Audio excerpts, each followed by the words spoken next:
Welcome to the Teaching Journeys podcast, hosted by Dave Roberts. Humanity possesses a unique skill, the ability to pass knowledge from one generation to the next. This podcast embraces that ability, offering learning opportunities through conversations with extraordinary guests. Dave aims to leave a positive mark on individuals around the world. So before you dive into today's episode, please share this podcast with your network, including friends, family, and colleagues. And please consider leaving a rating or review. Your support makes all the difference.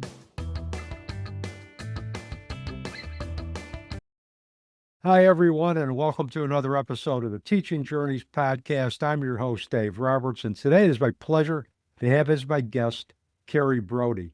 In 2018, Carrie had a devastating and shocking loss of her 9-year-old son, Seth, to sudden, unexplained death in childhood, or more commonly known by the acronym SUDC. Since then, she has been on a path of transformation and self-discovery as she learns each day how to put the pieces of her shattered life back together. Carrie has become an active member and volunteer for the SUDC community as a parent advocate and part of their speaker series. Carrie is also a group administrator for a large community of bereaved grandparents, parents, and siblings. In July of 2023, Carrie continued her education and dedicated her commitment to serving the grieving community by becoming a certified grief educator through David Kessler's training program. After that, she continued on to become certified in grief movement with Paul Deniston and completed that program in January of 2024. Also in 2024, Carrie became certified in spiritual and transformation life coaching. She is also a trauma-informed instructor and a meditation leader. Carrie's first book, Do You Know the Way?, was released on March 12, 2025.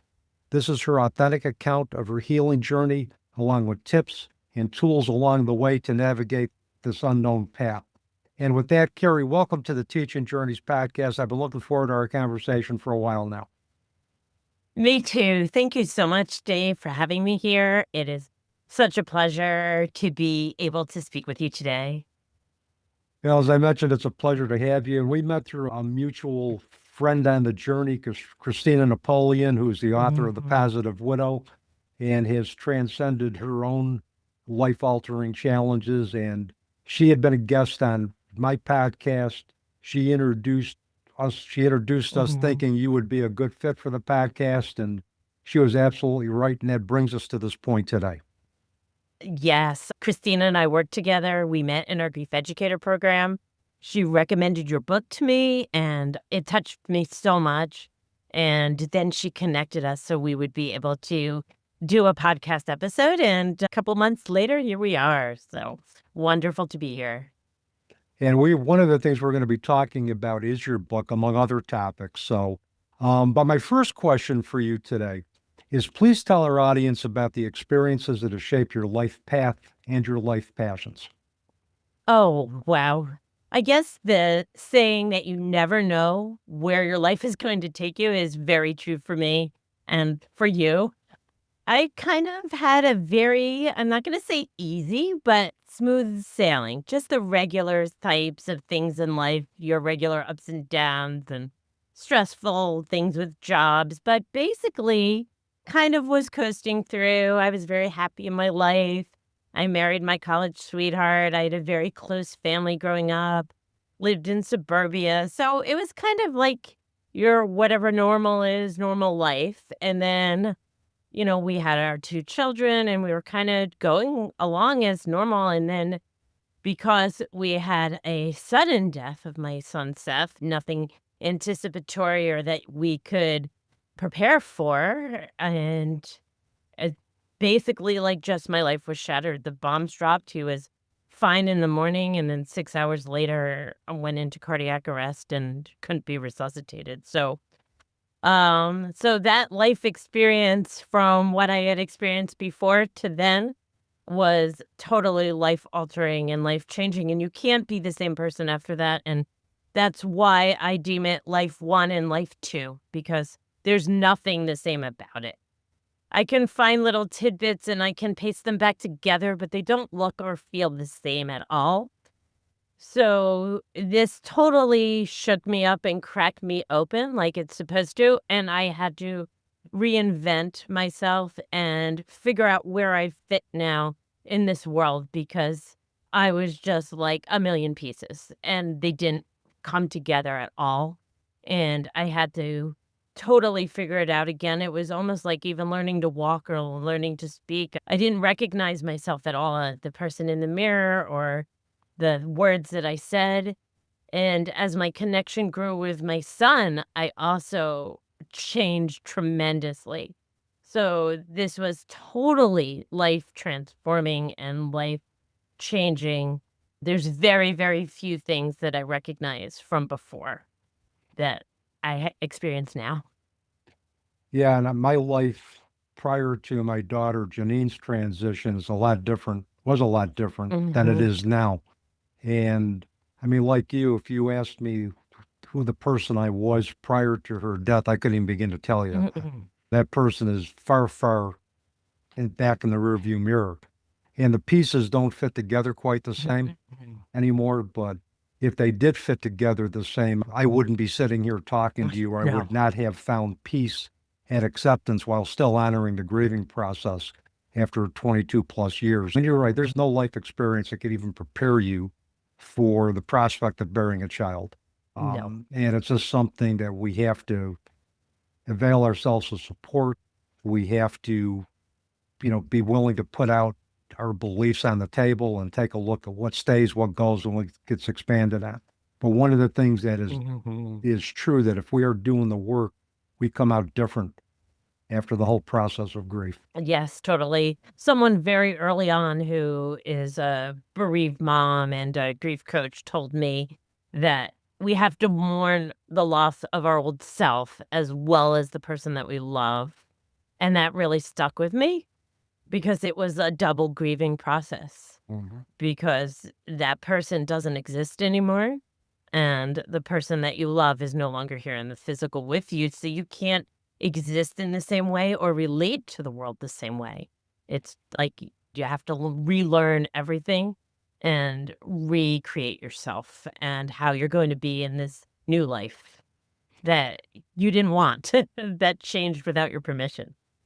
Absolutely. But the thing that we have control over is how we respond to the challenges and what we do to try to find meaning and help others as a result of the challenges from our own traumatic losses. Yes, and that's something I never expected I would do, and, my grief trainer, when I became a grief educator, said, like, "Grief work doesn't you don't find grief work finds you." And it's usually through a life experience that you find this purpose and meaning in helping and holding hope and being a light for others. Absolutely. Tell our audience about your son, Seth. Oh, I would love to. I love to talk about Seth. I mean, everybody, loves their children and thinks highly of them, but Seth is a really, really special individual. In his 9 years, he experienced so much and had such a strong impact on people. We adopted Seth from Japan, and he was only 16 days old. So we flew over the continental divide over many continents for 14 hours to land in Japan and take custody of him at 16 days old. And then we stayed there for 4 weeks. And you could just tell he was just such a special baby. And he was just so loved and so kind and so himself. He was so very authentic.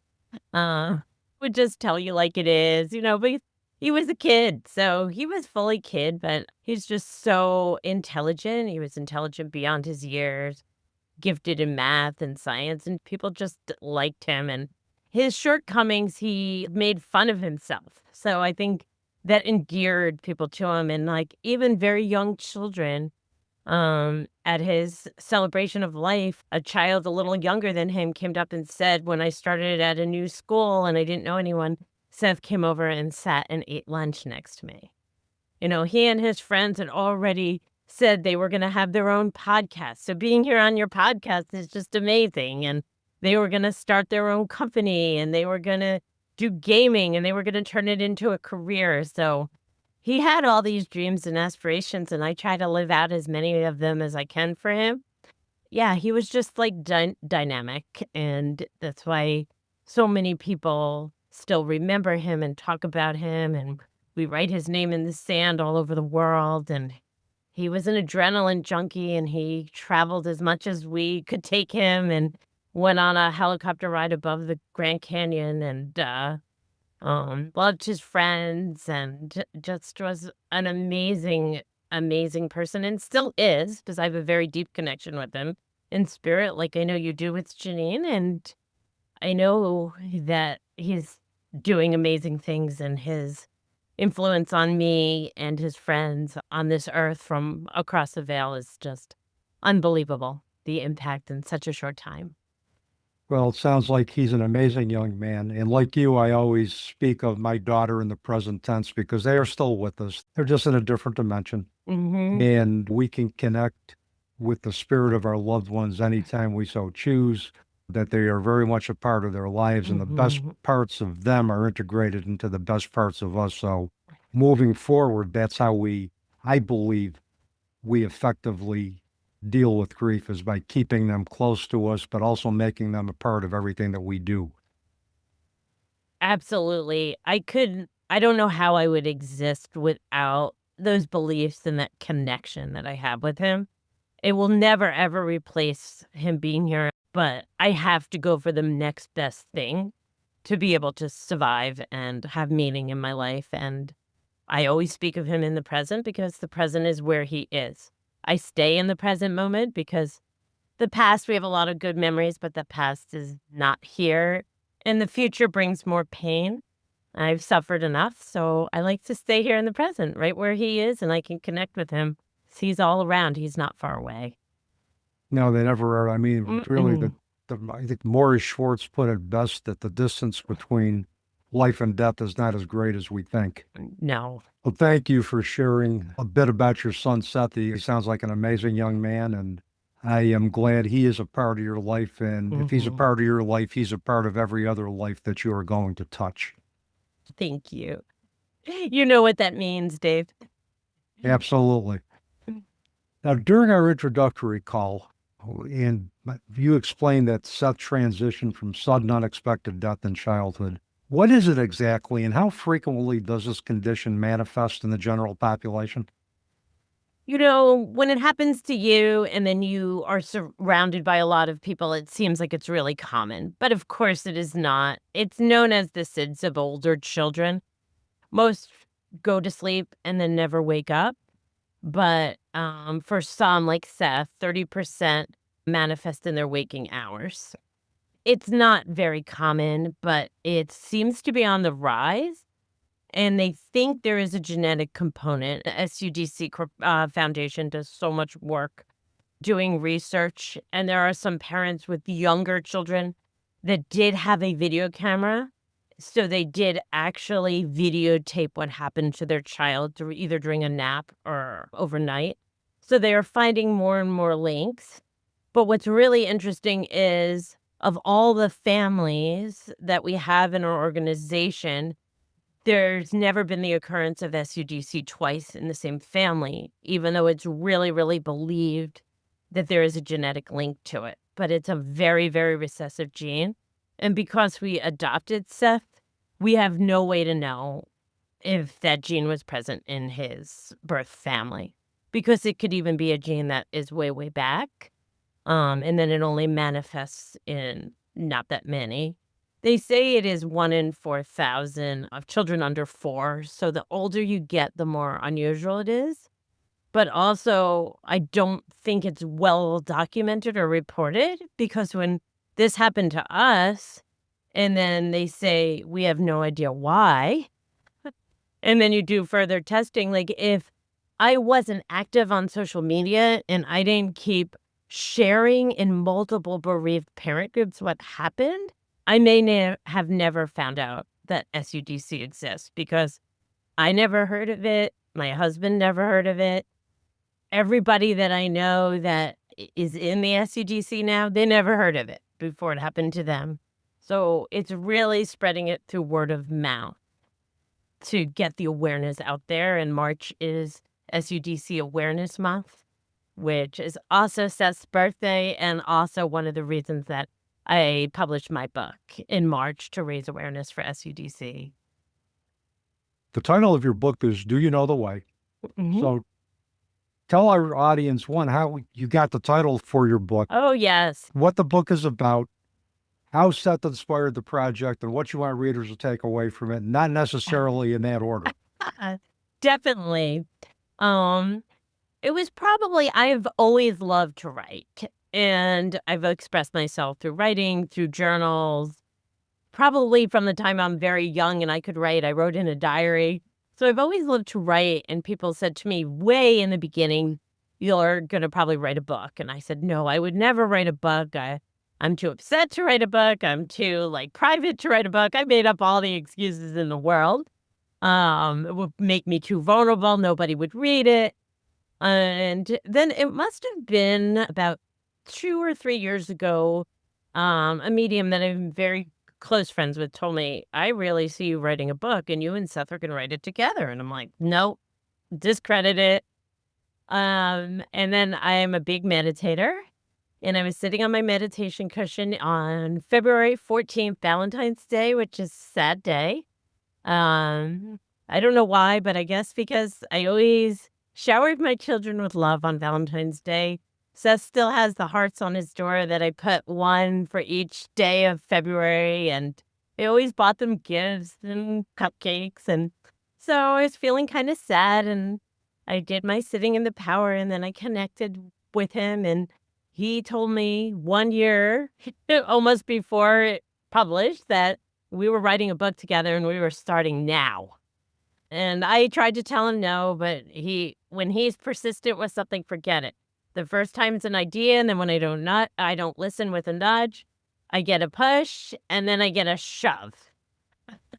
And he just, the more I resisted it, the more he kept giving me more and giving me more. And he gave me the title, he gave me the cover, he gave me everything about it all in that half-hour meditation session. And then I said, I'm getting off my meditation cushion. I'm going to take a shower because I can't even process all this right now. And I couldn't even dry off. I came out with a towel, and I wrote the first 3 chapters. And I knew it wasn't me, what we were saying before, that we say different things and we do different things. The words were just coming, and I'm I couldn't even type fast enough. And I knew it was him and us together. So the book is called Do You Know the Way? Because he is a meme junkie. And he and his friends sat on YouTube and they listened to all those YouTubers who said memes. And then they would go around and they would repeat all the memes they liked and thought were funny. And Do You Know the Way was with the little red character, was a big one in 2018. And whenever I disciplined him or I said no to something he wanted to do, he said, Mom, you don't know the way. You don't know the way, do you? You're not cool enough and you're not letting me do what I want. So you don't know the way. You don't know the way things are done. So right away, he told me the book is going to be called Do You Know the Way? And in my eulogy to him at the end of his funeral, I had said to him, you always say to me, do you know the way? And I always said, I do not know the way to navigate this life without you.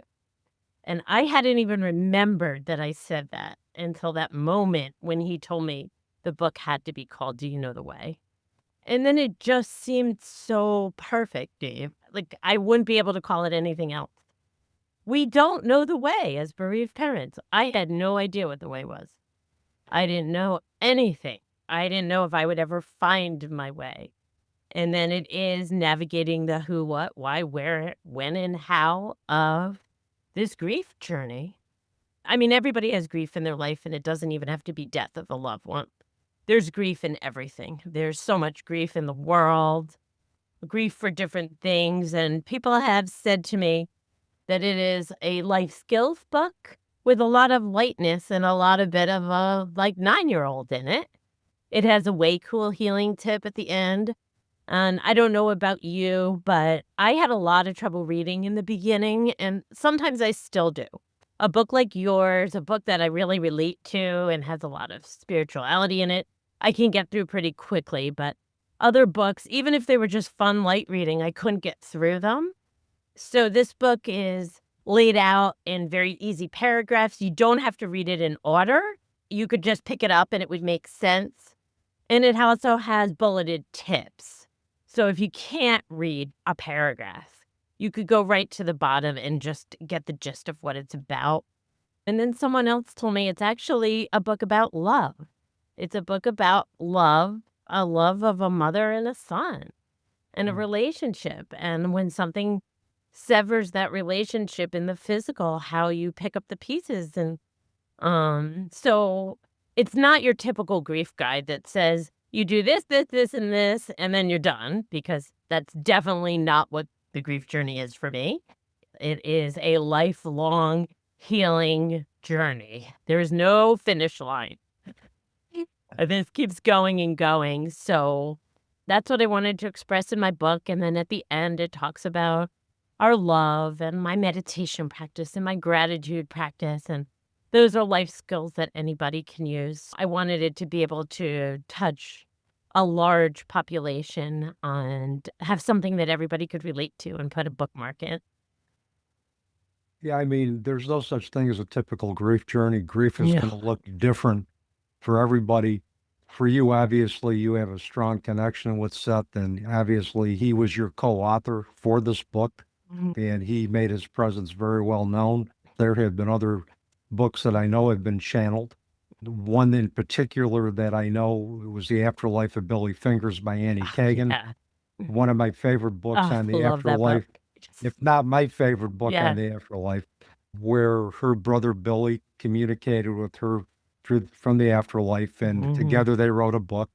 He passed down his wisdoms that he had acquired, in spirit, passed those down to his sister, who in turn passed them on to the world. And there is still quite a heavy following of The Afterlife of Billy Fingers on Facebook, and that book is still referenced today. And the book was released in 2013. On March 1st, it was published, which March 1st was the day that my daughter transitioned. Yes, I know. So when I found out the date of the publication of The Afterlife of Billy Fingers, I had to get the book, not because I didn't believe in an afterlife, but there was something in that book that was for me. And it turned out that there were several teachings in that book that I resonate with and that I refer to today. So Yes, that was one of the first books that I was able to read all the way through pretty early on in my journey, and it just resonated so much. And, we read differently. I mean, in early grief, our concentration, our energy levels aren't that great. So I used to resonate to, like, in early grief, just shorter articles, shorter books. The thing I like about your book is that it's not long, but it's impactful. It's a combination of raw emotion, a raw memoir, practical suggestions, and proof that love continues beyond the veil, because your son is very much a part of the style and of the writing of that book, and very much a part of the content of it. Yes, thank you. I'm glad that that you felt that when you read it, as that's very important to me. That was one of the main things. I wanted to be authentic and honest and show raw emotion, and then communicate our strong connection and get the parts of him into it that he insisted be there. What are the challenges associated with SUDC that make the grief journey different from other causes of child death? I think it's the unknowing, that you will never, ever know what caused your seemingly healthy child to just die instantly. And that's terrifying. And we like answers in this society. We're very answer oriented. And people think that I'm just holding the truth back and I don't want to tell them what happened. But the truth is, I don't know. Like, the death certificate says unknown, like cause unknown. And I think that's just very unsettling when others hear that. That is terrifying. Like, what is scarier than knowing that your child could just die of no reason and no unknown cause. And nobody actually said it, but I got the feeling like they were like, that can't be true, that there has to be something. And is it something that we did as parents, or like the accusations around it and the terrifying nature of it, which almost makes you seem like you have the plague and people don't want to talk to you or associate with you because then maybe you can catch it. And we just have that extra layer. Like, it's horrible, awful to even know what your child died of, and anticipatory grief and death. It's awful. They're all awful. Or a car accident or drowning. They're all terrible. But people's first question, which I find so unnerving, is what happened, right? If they don't know you and they hear that you had a child transition, oh, what happened? And to say, like, we have no idea exactly what happened, that's really off-putting, and it's just like another layer, because it's almost not that you ever really have closure in this, but there is none. You just will always have this question mark. So I just have to surrender to the unknowing. If I hold on to that, that will just cause more suffering, and it's not going to help my situation. It's not going to accomplish anything for me to focus and dwell on it. So probably almost several times a week on the meditation cushion, it comes up and I just have to release it, and I have to surrender it to the universe and know that it's not something I'm meant to know while I am still on this earth. Because I never will, because we don't even have genetic testing or anything, because Seth was adopted, and there are other adoptive families in the SUDC, and we have the same thing. But I love my SUDC tribe, as I call them, because they understand that extra layer. You know, there's always something, like you said, the grief journey is different for everybody, but we have some similarities in it.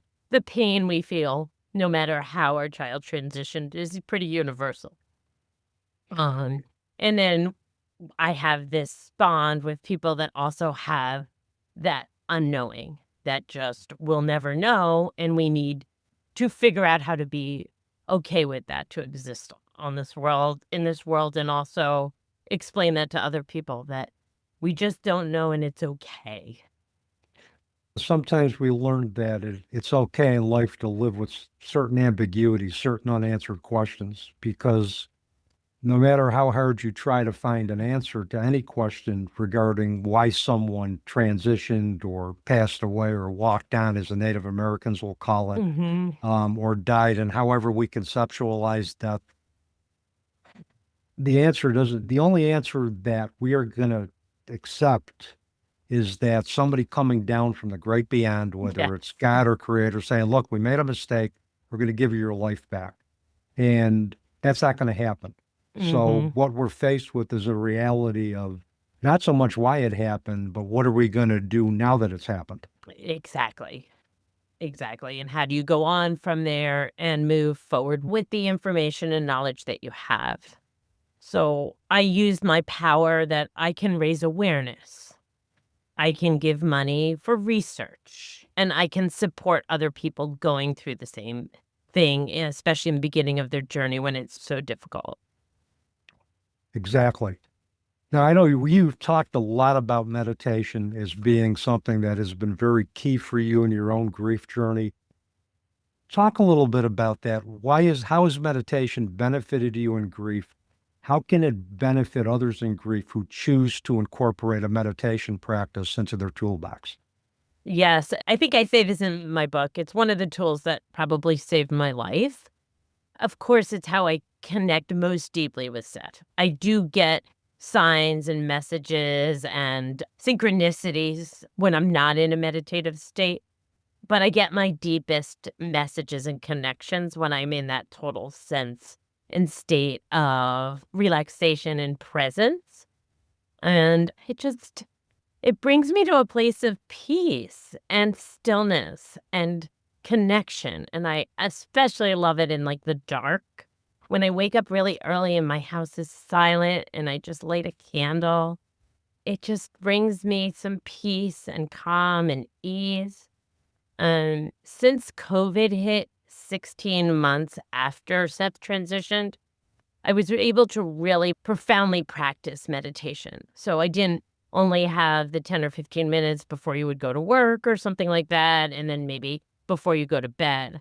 I had hours during the day, and I think that helped me clear my grief and also open up my channels. And I started more and more different practices and different explorations of meditation and mindful, just being like more mindful and aware so I can see the signs, so I can hear the messages. And it was just like that sacred place for me of serenity and harmony. And I do different things. I have my favorite meditation leaders that I listen to their guided, and then I'll go into silent.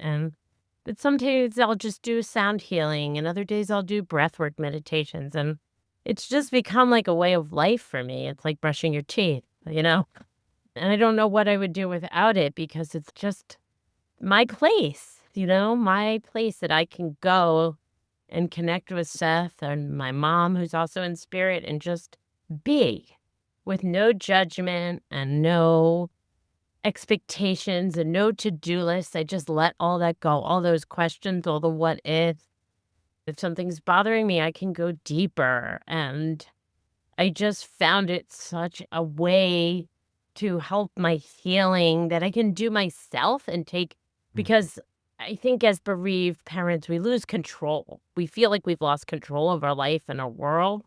It's a place where it's just me and silence. So I can take back some of that control and some of that power and go inward. And for me, it's just such a beautiful practice. I just found it helping me find myself, my new self, and put those pieces together in life too. And I know there's a variety of different ways to meditate. And I think for me, it's important. I think that individuals find a way of meditation that's comfortable for them, that's going to allow them to go within, that's going to allow them to find peace, and more importantly, allow them to connect, with nature, with their loved Yes. ones, and, find a practice that's going to suit your style of grieving and suit your Yes. personality style.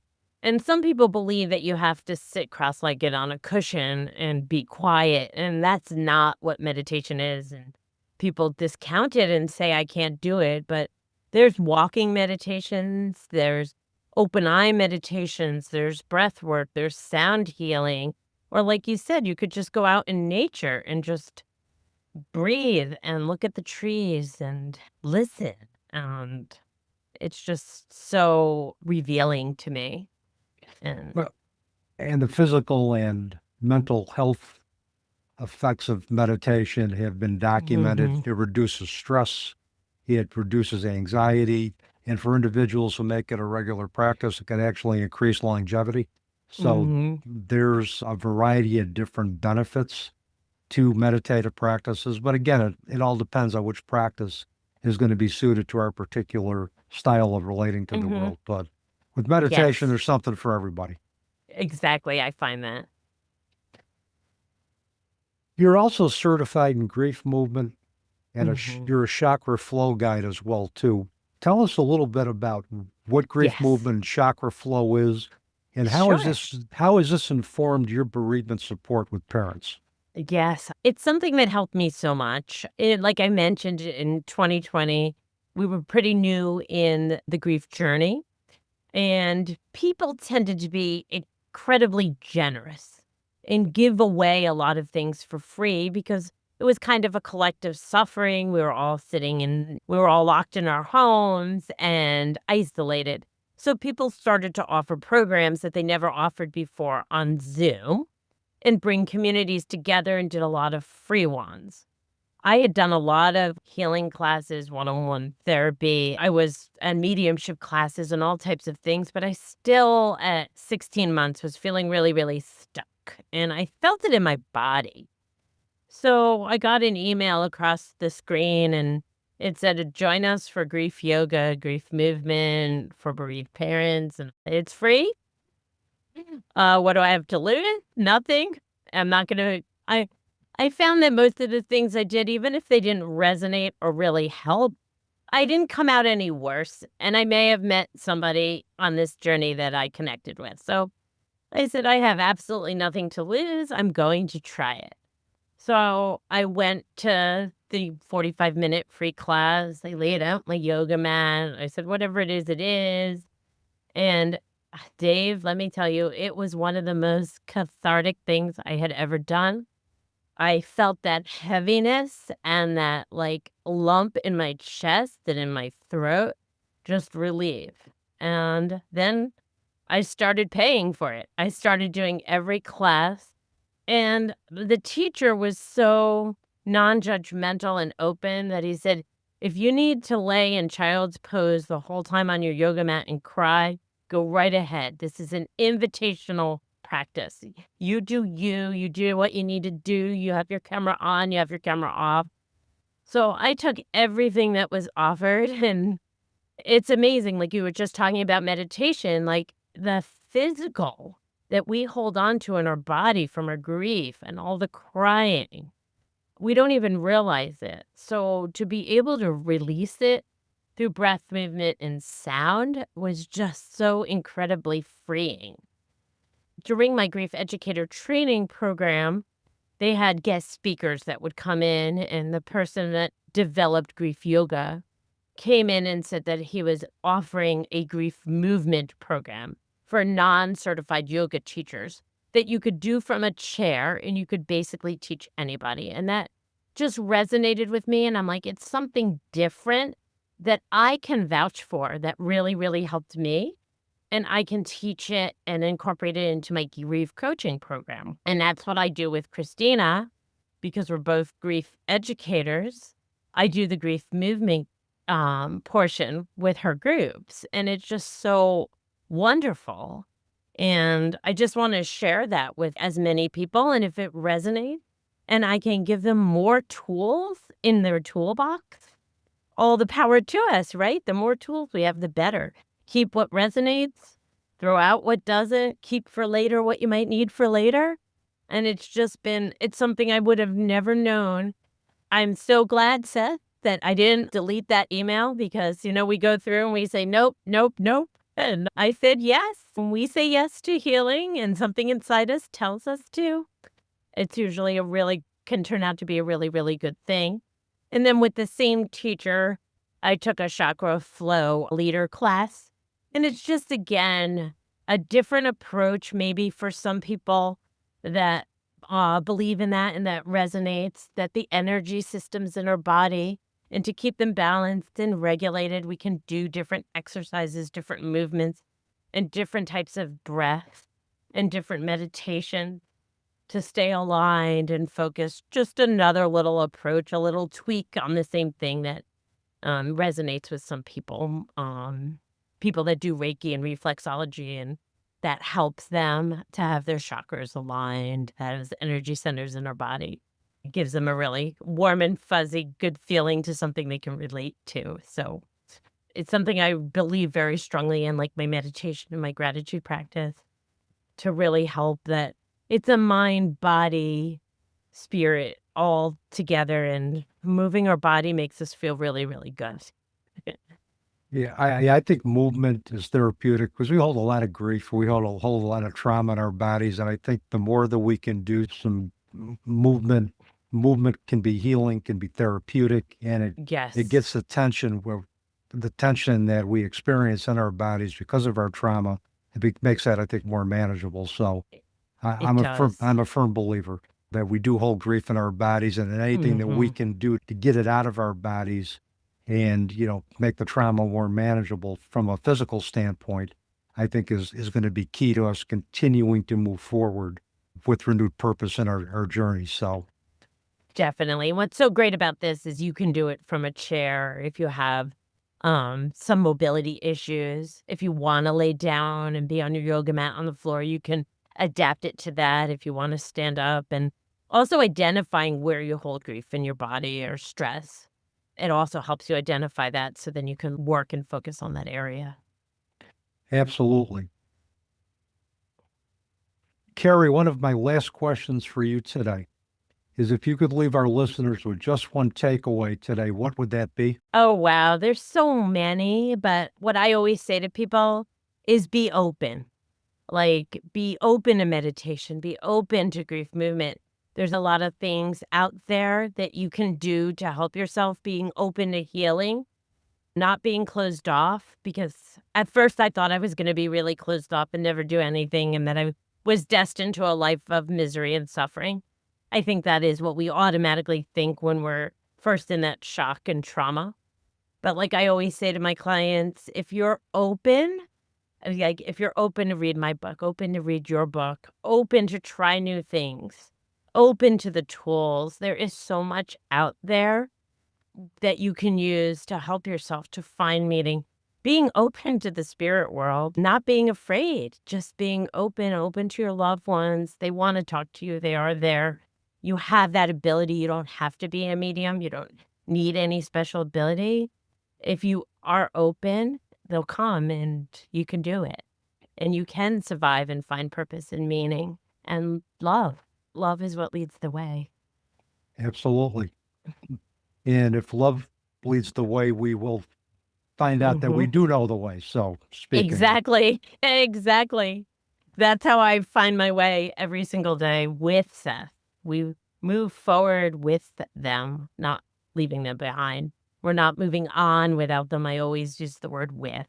Yeah, we're moving through grief, we're moving Yes. with our loved ones. The best parts of who they are become the best parts of who we are. And that redefines our life narrative. Absolutely. I couldn't agree more. That's why I was so looking forward to this podcast, because I just resonate with you so much. Thank you so much for your compassion and your support, and for doing this and sharing it with the world. Well, you're welcome. And my last question for you, I'm not going to let you go that easy. Okay. If people want to contact you, contract for your services, purchase your book, what's the best way for them to do that, Carrie? Yes, my book is on Amazon. Do You Know the Way by Carrie Brody. I'll show it to you really quickly because Seth designed the cover. About a month before he transitioned, he painted this in his art class. That's on Amazon. I have a website. It's www.heartfelt healing with Carrie. Carrie Miller Brody on Facebook, or Heartfelt Healing with Carrie Facebook page. So any of those ways. And my business email is the same, heartfelthealing@gmail.com. All of that will be in the episode notes when the podcast goes live. Excellent. Carrie, thank you so much for your time today, for sharing your passions, for sharing your journey. I enjoyed our conversation immensely, and I hope we can do it again in the future. Me too, Dave. Thank you so much. And thank you, everybody, for listening, and stay open and with love. And with that, that is a wrap on another episode of the Teaching Journeys podcast. I'm your host, Dave Roberts, wishing you peace.